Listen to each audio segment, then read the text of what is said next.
Have you ever watched the news and seen reports saying the government is wasting billions on something crazy while the country is buried in debt? People often get angry and panic, but here's something many don't realize. Almost every country on earth has debt. India, Germany, Switzerland, Qatar, you name it. Even rich nations aren't free from debt. Japan owes about twice the size of its entire economy, and the US? It's got a massive $36 trillion in debt and counting. Sounds shocking, right? So why are countries in debt? Why don't they just print unlimited money to solve it? Is debt really that bad? And if countries owe money, who are they borrowing from? Could a country ever be debt-free? National debt, sometimes called public or government debt, is the total money a federal or central government owes. Just like individuals borrow money when they need extra funds, governments borrow when their expenses go beyond their income.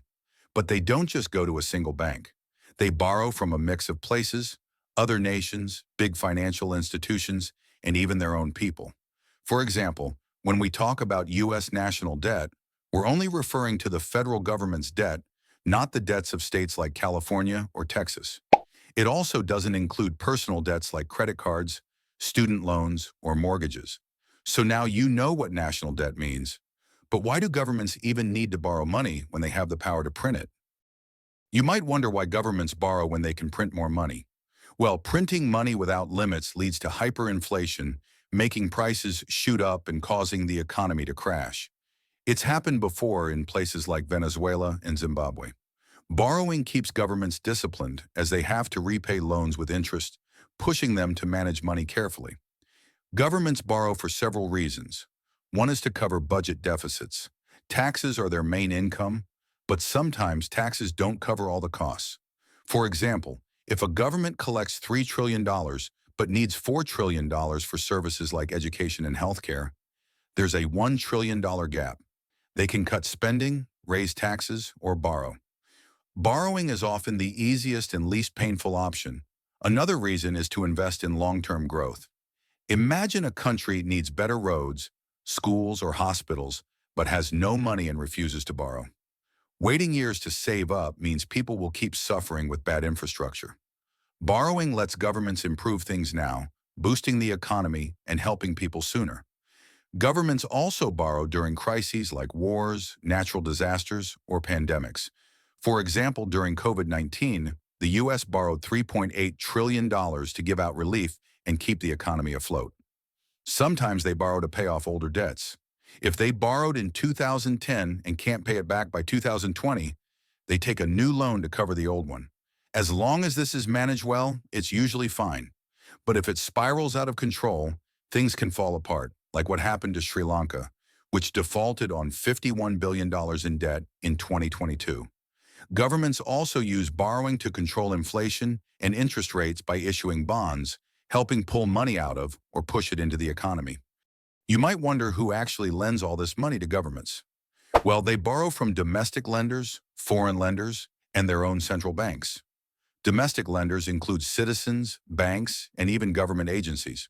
For example, when you buy government bonds, you're lending money to the government, and they pay you back with interest. Local banks and investment funds also buy these bonds.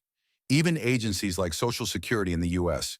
buy government bonds to earn interest and boost their funds. Foreign lenders are another big source. People, banks, and governments in other countries also buy bonds. For example, Japan and China hold huge amounts of U.S. Treasury bonds, using them as stable investments. But when it comes to weaker economies, foreign lenders are more careful and often give direct loans with strict conditions. Big organizations like the World Bank and the Asian Development Bank offer loans for building roads, schools, or energy projects, often at lower interest rates but with requirements attached. When a country is in deep trouble, it might turn to the IMF, which offers emergency loans.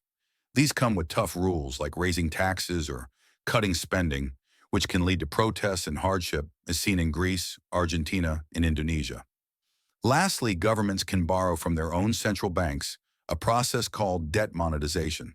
But this is done carefully, as printing too much money can cause inflation. So, is national debt bad? Not always.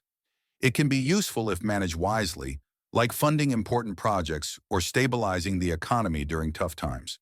But too much debt can be dangerous, especially when countries borrow just to repay old loans.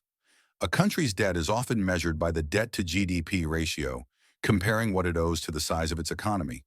While 60% is often seen as safe, it depends on the country. Having no debt at all sounds good, but it's rare and can even be harmful. For example, Macau is nearly debt-free, but it's a small region, not a country, and it relies on casino money. Most countries don't aim to be debt-free because debt, if handled well, can actually help the economy grow. Thanks for watching Investing Flix. If you found this video helpful, don't forget to like, share, and drop a comment below. For more expert insights on personal finance, investing, and wealth building, hit that subscribe button and turn on notifications so you never miss out. Keep learning, keep investing, and we'll see you in the next one.